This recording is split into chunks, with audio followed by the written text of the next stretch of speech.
Bismillahirrahmanirrahim. Assalamu alaikum student. I hope you all are fine. I am your English teacher Miss Maria Majid from Behriya Model School, PNAD Maripur, secondary wing. Student, today I am going to teach you lesson number 3 of grade 7, emphatic pronoun and reflexive pronoun. So, let's see what is emphatic and reflexive pronoun. सबसे पहले तो मैं आपको ये बता दूं कि emphatic और रिफ्लेक्सिव प्रोनाउन की फॉर्म्स सेम होती हैं. As you can see in the screen on the screen, I की रिफ्लेक्सिव और एम्फेटिक फॉर्म क्या होगी? माई सेल्फ, यू की योर सेल्फ, ही की हिम सेल्फ, शी की हर सेल्फ, इट की इट सेल्फ, वी की आवर सेल्व्स, यू की योर सेल्व्स. अगर यू प्लूरल में होगा तो योर सेल्व्स, दे की themselves. Keep it in your mind, plural में एफ नहीं आएगा बल्कि एंड में वी ई एस लगाया जाएगा. Ourselves, yourselves, themselves. इसी तरह से इसकी एक नज़र सिंगुलर प्लूरल फॉर्म्स फिर से देख लेते हैं. My selves, yourself, himself, herself, itself, ये सिंगुलर है. Our self, yourselves, themselves, ये प्लूरल है. Now what is emphatic pronoun? Emphatic और रिफ्लेक्सिव प्रोनाउन की फॉर्म्स तो सेम ही है, लेकिन सेंटेंसेस में इसकी पोजीशन थोड़ी सी चेंज है. ठीक है, तो सबसे पहले हम इम्फेटिक प्रोनाउन को देखते हैं कि what is emphatic pronoun. An emphatic pronoun is use to emphasize the noun or pronoun which it refer to. एक इम्फेटिक प्रोनाउन नाउन या प्रोनाउन को एम्फेसाइज यानी कि उस पर जोर देने के लिए उस पर यूज़ किया जाता है. कि इम्फेटिक प्रोनाउन नाउन या प्रोनाउन पे जोर देने के लिए यूज़ किया जाता है. एम्फेसाइज कहते हैं जोर देना.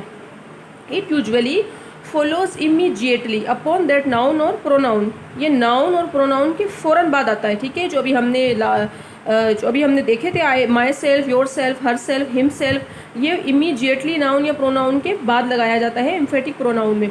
Although it may also come at the end of the sentence. ये सेंटेंस के एंड में भी आ सकता है. ठीक है, ये या तो नाउन या प्रोनाउन के बाद आएगा या फिर ये सेंटेंस के एंड में भी आ सकता है. जैसे कि एग्जांपल देखते हैं तो आपको फिर थोड़ा सा क्लियर हो जाएगा कि एम्फेटिक अभी कुछ बच्चों के माइंड में कन्फ्यूजन रहती है, डेफिनेशन उनको क्लियर नहीं होता है. सो इसकी एग्जाम्पल देखेंगे तो आपको ज़्यादा अच्छी तरह से आप उसको अंडरस्टैंड कर सकेंगे. The leader himself wrote the song. अब यहाँ पर आप देख रहे हैं कि लीडर क्या है? लीडर एक नाउन है और हमने नाउन के फ़ौरन बाद क्या लगाया? हिमसेल्फ लगाया. ठीक है, इसी तरह से सेकंड सेंटेंस में they clear the garden themselves. अब यहाँ पर सेंटेंस के एंड में आया देम सेल्व्स. राइट, तो हमने ऊपर डेफिनेशन में यही देखा था कि ये या तो नाउन या प्रोनाउन के बाद आएगा या फिर ये सेंटेंस के एंड में आएगा. फर्स्ट एग्जाम्पल में हमने नाउन के बाद लगाया और सेकेंड एग्जाम्पल में सेंटेंस के एंड में लगाया. राइट, अच्छा, अब यहाँ पर क्योंकि द लीडर था तो लीडर एक मेल है, नॉट फीमेल है. मेल की बात हो रही है तो इसलिए हमने इसके लिए लगाया हिम सेल्फ. हम हर सेल्फ नहीं लगाएंगे, हर सेल्फ फीमेल के लिए यूज़ होता है. इसी तरह से they clear the garden themselves, तो दे की इम्फेटिक रिफ्लेक्सिव प्रोनाउन की फॉर्म क्या है? Themselves. तो दे की फॉर्म हमने यहाँ पर लगाई देम सेल्व्स. राइट, अच्छा, अब ये तो हो गया इम्फेटिक प्रोनाउन. अब आ जाते हैं रिफ्लेक्सिव प्रोनाउन पे. What is reflexive pronoun? छोटा सा डिफरेंस है, फॉर्म सेम ही है लेकिन पोजीशन दोनों की थोड़ी सी चेंज होती है. A reflexive pronoun functions as the object of a sentence. एक रिफ्लेक्सिव प्रोनाउन सेंटेंस में एक ऑब्जेक्ट के तौर पर फंक्शन करता है. जैसे कि आपका सेंटेंस होता है, सब्जेक्ट होता है, वर्ब होता है, ऑब्जेक्ट होता है. तो ये यहाँ पर ऑब्जेक्ट के तौर पर फंक्शन देता है. मीन्स कि ये वर्ब के बाद आना है. ऑब्जेक्ट हमेशा वर्ब के बाद आता है, तो इसी तरह से रिफ्लेक्सिव प्रोनाउन भी वर्ब के बाद लगाया जाता है. And comes after the verb. ठीक है, किसके बाद आएगा? ये वर्ब के बाद आएगा. But it refers to the noun or pronoun which is the subject. लेकिन ये नाउन और प्रोनाउन को रेफर करता है. ये पहले वर्ब के बाद आता है लेकिन ये रेफर नाउन और प्रोनाउन को ही करता है.